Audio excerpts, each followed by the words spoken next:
बिस्मिल्लाहिर्रहमानिर्रहीम। अस्सलाम वालेकुम। इस लेक्चर नंबर 3 में हम एक बहुत इम्पोर्टेंट टॉपिक डिस्कस करेंगे और वो टॉपिक है Newton second law of motion.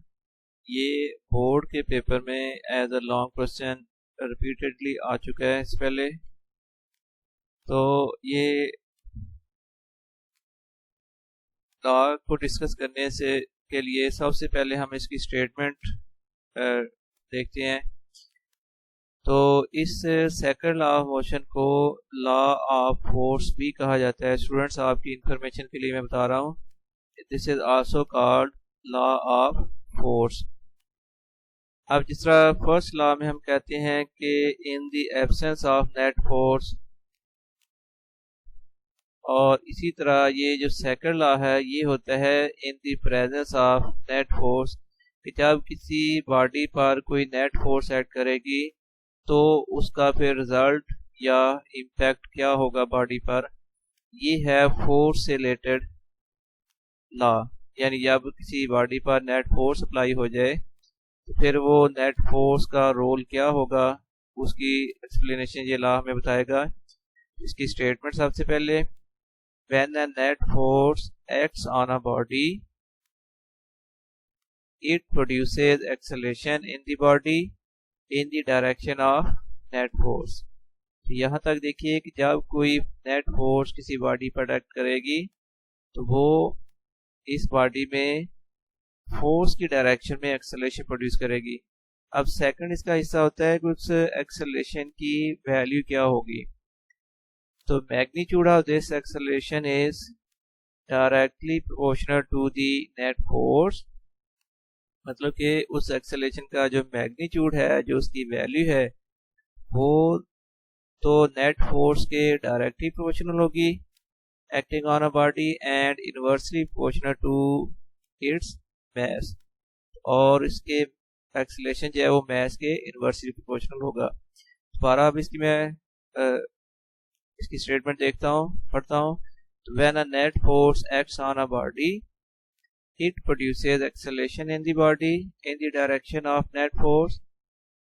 Magnitude of this acceleration is directly proportional to the net force acting on the body and inversely proportional to the to its mass। कि वो जो acceleration produce होगा वो फिर net force के directly proportional होगा और body के मास के वो acceleration इनवर्सली प्रोपोर्शनल होगा। इसी की अब मैथमेटिकल फॉर्म डिस्कस कर लेते हैं। तो देखिए, if a force produces an acceleration in a body of mass m, then we can state mathematically that, हम यहाँ लिख देते हैं, if a force F produces acceleration in a body of mass m, then we can state mathematically that. देखिए, first इसका part ये था कि magnitude of this acceleration is directly proportional to net force. इसका मतलब acceleration is directly proportional to F. और फिर इसके बाद बताया गया था कि acceleration is inversely proportional to mass. हम लिख देते हैं acceleration is inversely proportional to mass. अब ये दो प्रोपोर्शनैलिटीज हैं। नंबर 1 है कि acceleration is directly proportional to force है, और एक्सेलरेशन इनवर्सली प्रोपोर्शनल टू मास।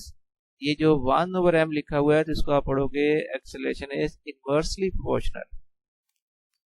इन दोनों प्रोपोर्शनैलिटीज को अगर कंबाइन करें, इकट्ठा कर दें, तो फिर बनेगा acceleration is proportional to F/m।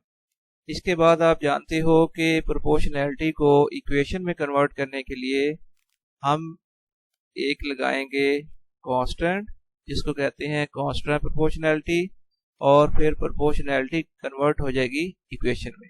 अब एक स्टेप और करेंगे, अगर इसको m को a के साथ मल्टीप्लाई कर दें तो f डायरेक्टली प्रोपोर्शनल आ जाएगा ma। अब इस प्रोपोर्शनैलिटी को इक्वालिटी यानी इक्वेशन में कन्वर्ट करने के लिए हमने एक कांस्टेंट लगाया k, और फिर f इक्वल हो गया k ma। This is equation number 1 KMA। इसके बाद बताना है केस में क्या है और इसकी वैल्यू क्या होगी। where k is the proportionality constant proportionality constant है ये in SI यानी system international SI units the value of k comes to be 1। इसकी वैल्यू जो है वो 1 की इक्वल होती है। इंटरनेशनल सिस्टम में k की वैल्यू जो है वो 1 की इक्वल होगी। अब इक्वेशन 1 में अगर हम k की वैल्यू 1 पुट करते हैं, thus इक्वेशन 1 becomes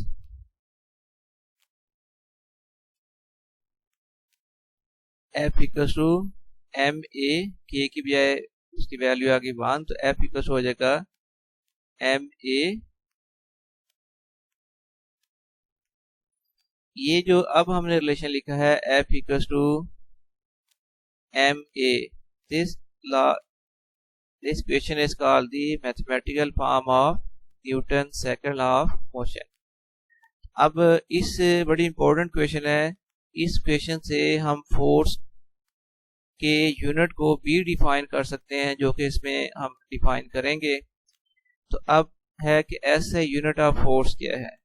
तो SI unit of force is Newton, ये साइंटिस्ट के नेम पर है Newton. According to Newton second law of motion, वही रिलेशन हम दोबारा लिख दिया हमने, F equals to M A. अब 1 न्यूटन फोर्स को हम डिफाइन करना चाहते हैं। देखें 1 फोर्स का यूनिट है न्यूटन, तो 1 न्यूटन इक्वल्स टू, आप जानते हो मास का यूनिट होता है किलोग्राम और एक्सेलरेशन का यूनिट होता है मीटर पर सेकंड स्क्वायर। फिर 1 न्यूटन इक्वल्स टू आ जाएगा 1 किलोग्राम मीटर पर सेकंड स्क्वायर। ये है वो मैथमेटिकल फॉर्म में डेफिनेशन कि 1 न्यूटन फोर्स क्या है। ये एक्चुअली डेफिनेशन ही लिखी हुई है, लेकिन इसको हम वर्ड्स में अभी कन्वर्ट करेंगे। बज़ाहिर ये लिखा हुआ है कि 1 न्यूटन फोर्स इक्वल होती है वो फोर्स जो 1 किलोग्राम बॉडी में एक्सेलरेशन प्रोड्यूस करेगी 1 मीटर पर सेकंड स्क्वायर। इसका मतलब 1 Newton is that force which produces acceleration of 1 meter per second square in a body of mass 1 kilogram। तो अब इसको ये शॉर्ट क्वेश्चन आ सकता है, define SI unit of force. अगर ये क्वेश्चन आता है तो फिर आपने SI यूनिट ऑफ फोर्स की हेडिंग से लेकर यहाँ तक इसका आंसर लिखना होगा। पहले बताना है कि SI यूनिट ऑफ फोर्स क्या है, बाद में इसको मैथमेटिकली फॉर्म से इसको आपने डिफाइन करना होगा। 1 Newton is the force that produces an acceleration of 1 meter per second square in a body of mass 1 kilogram। ये होगी न्यूटन की डेफिनेशन, यानी SI यूनिट ऑफ फोर्स है न्यूटन, और न्यूटन की ये डेफिनेशन बनेगी। तो ये बड़ा सिंपल सा बड़ा इजी सा क्वेश्चन है, लॉन्ग क्वेश्चन में भी आता है और स्टेटमेंट इसकी जो है वो शॉर्ट क्वेश्चन में आ सकती है। बहुत ही इजी क्वेश्चन है और लॉन्ग क्वेश्चन के तौर पर चूंकि ये आ चुका था इसलिए मैंने इसको एक सेपरेट लेक्चर में रखा है। तो शॉर्ट में इसके अलावा जो क्वेश्चन आ सकता है वो आ सकती है इसकी statement, state Newton second law of motion, या फिर स्टेटमेंट के साथ मैथमेटिकल फॉर्म पूछे जा सकती है। वो क्वेश्चन यूं बनेगा, state second law of motion and write down it's mathematical form. तो ये कह रहे आपका लेक्चर कंप्लीट हुआ है, ये क्वेश्चन कंप्लीट हो गया। अब हाफिज।